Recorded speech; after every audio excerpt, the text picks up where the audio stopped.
Good evening. My name is Nikhila. I'm a dental student. My information about Islam is really less. Whatever I know is because of my friends.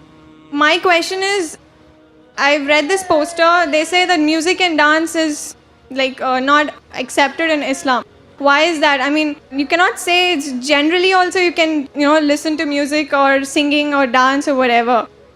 You cannot just say like only for Bharatnatyam or for any form of dance you have music. In general music also we have you when you praise God, when you show your emotions. Why is it said that music and dance is not allowed? Sister asked the question that why is it in Islam that music and dance are prohibited?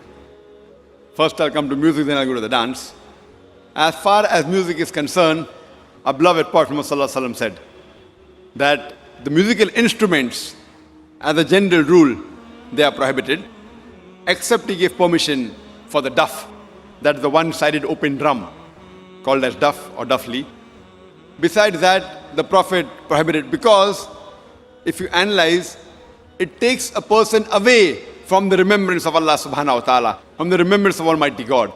That's the reason when we hear these, film songs, whether it be Hindi, it may be Malayali or Tamil or whatever it is, you find that in these film songs, most of the words that are mentioned, they are far away from reality.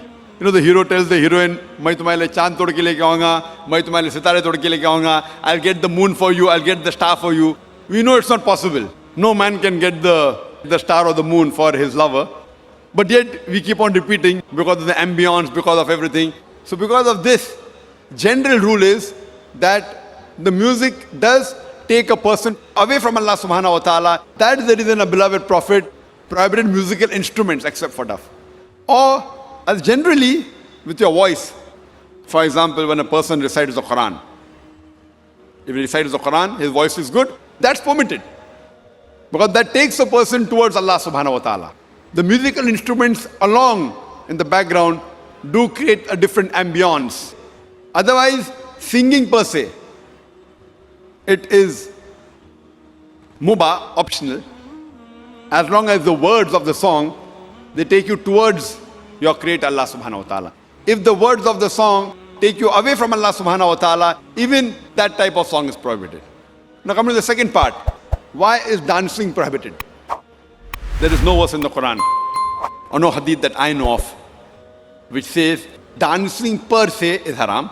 But normally, because people dance to show to the other people, we have dance performance on the stage, where as you Bharatnatyam. Now you're doing Bharatnatyam on the stage and thousands are watching you. So normally in terms of the hijab reason, we wouldn't like to expose our ladies, our mothers, our sisters, our daughters on the stage and thousands of people looking at them. So any profession in which the body is used as a show, as to entertain the people, it is prohibited. That is the reason dancing in public or dancing in parties where we have opposite sex mixing, many a time the rules of dancing, they conflict with the rule of the Islamic Sharia. Normally when you have a dance, you have pairs, male and female, and most of these pairs, that's the girlfriend, boyfriend, and you dance in front of other people. So because it breaks the system of Islamic hijab, that's the reason per se it is prohibited, because it goes against the system of hijab.